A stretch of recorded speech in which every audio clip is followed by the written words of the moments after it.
All right, thank you for watching Honeymoon Hikers storytelling of our 2010 through hike of the AT. We left off camping our first night on the AT, all the rain, gear broke, everything else, trying to make it to Neal's Gap. So 2 days later, we're headed up Blood Mountain, and it's getting late in the evening. I think we did like 14 miles that day. It's a long time ago, can't remember, but as we're going up Blood Mountain, it's about 6:30 evening, about to get dark. I know we had about another hour and a half of daylight. It was foggy, it was cold, wind was whipping, and we'd heard stories of a lot of bear activity up there. So when we got up there, we went in that shelter, and if anybody's been up there, it's a dilapidated shelter. It's one of the worst on the AT, just dirty, nasty. We walked inside for just a minute to get out of the wind before we headed off the mountain. And there was two people, had all their stuff spread out everywhere. They were leaned up against the wall in their sleeping bags eating. And it was the lady and the young boy we saw the very first day that went into the shelter there at Springer for a minute. And so they said, we'll get our stuff up if you're staying here. We said, no, we're going on down. We ain't staying up here in this cold. And the lady looked up at us, and her trail name's Sid. She said, do you mind waiting on us to get our stuff together and we'll go with you all? And we said, no, we'll wait. So they threw all their stuff together. We went down the mountain, got there right at dark. And as we got to the road crossing into Neal's Gap, there was a guy who was standing over, barely could make him out, with a long beard. And he said, the hostel's completely full, but there's actually some cabins down over the hill there.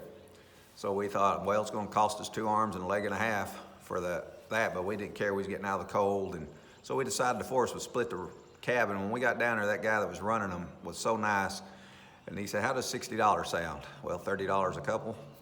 We said, heck yeah. And we decided to stay another day since it's so cheap. So we gave him 60 bucks each, stayed there 2 days, became good friends with Sid.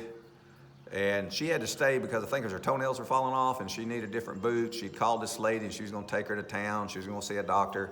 So after the 2 days, me and Marcia headed off, started hiking and left Sid and the young boy there. And then we went 13 miles to Low Gap. And this story's amazing because we'd heard some stories about people going to Neal's Gap, throwing their stuff down and just leaving, other people picking it up and heading on to Maine. Well, we get to Low Gap, we set up our campsite.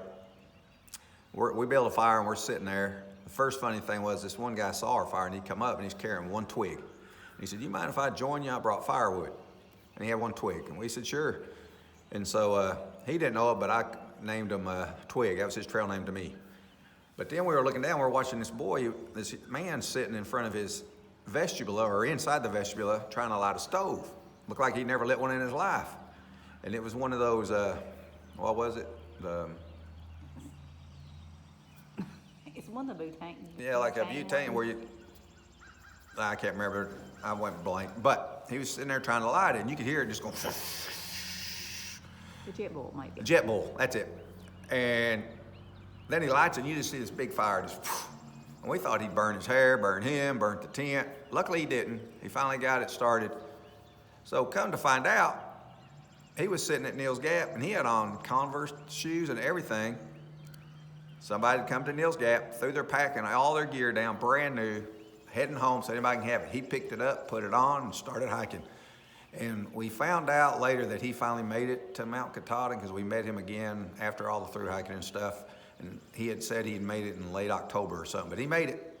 And his name was Country. And his name was Country, and we hiked with him. Last time we saw him was Franklin, and then that was it. But he made it, and he got all that free gear. So if you ever hear a story that people throw their stuff down, other people pick it up and hike to Maine, it's true because we witnessed it our first through hike.